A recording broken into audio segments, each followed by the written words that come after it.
So this is the third and last part of the experiment to try and measure the contact angle. We are back to the vessel of water and the zinc strip has been cleaned and reloaded. I go here again and go to the new measurement. Now I do the contact angle. So it is contact angle between water, actually stab water, and zinc plate. So my solid is a zinc plate, and it is easier to set this geometry to free, so it will just ask eventually for the wetted lens right away. I go to my Excel sheet. I know the wetted lens is about 26, 28, 25.8. Let's put it as 25.9. My liquid is water. I get it from here. We have a number of oceans for the water. I pick any of them.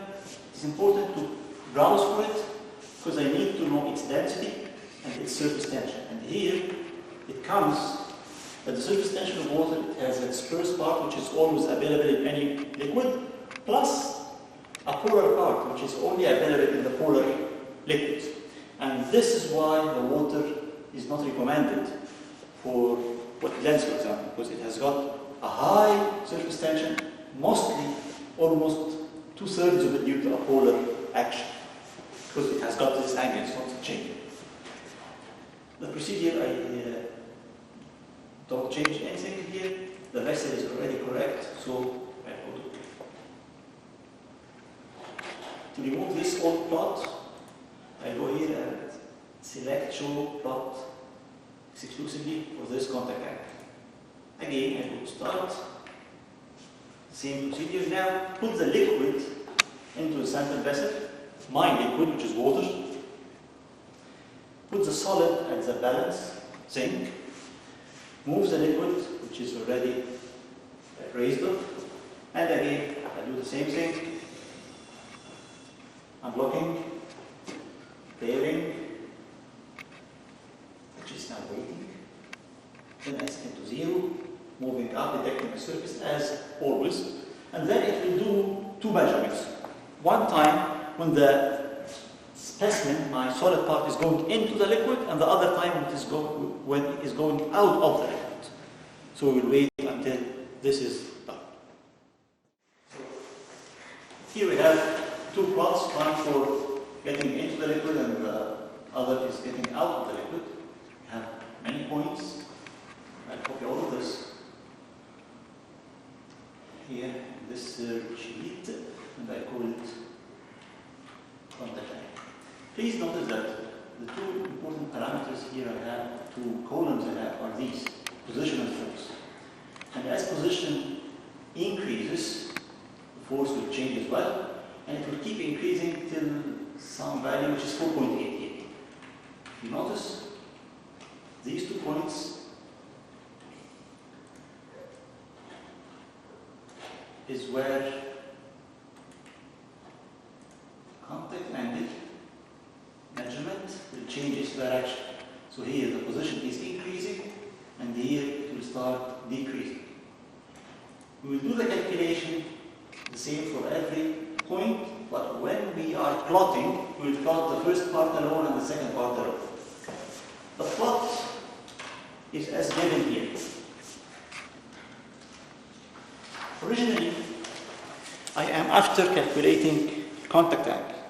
So cosine theta will go here and sigma will go down. But this is not the full story.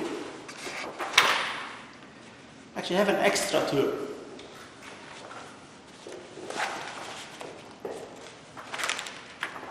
Here. So this is cosine minus 1 of force over L times sigma. This force, which is a force normal, is the usual one. But this is an extra force, which is buoyant force.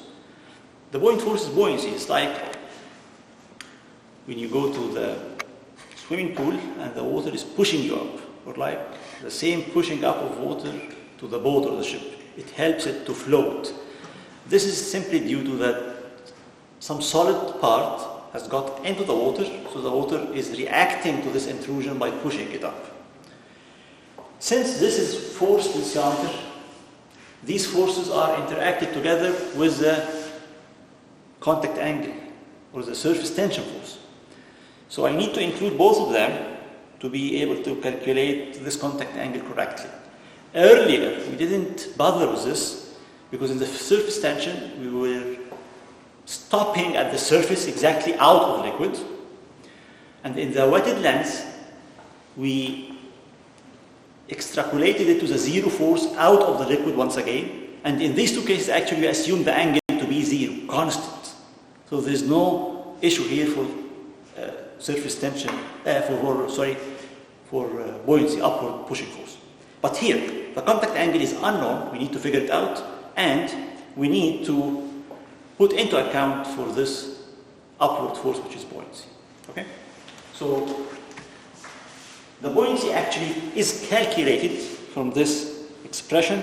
Briefly, it is mass of the fluid times acceleration due to gravity. Mass of the fluid displaced actually by the solid, not the entire mass, not the 50 milliliters, never. It is the mass of the fluid corresponding to the immersed part of the solid strip, zinc plate I have.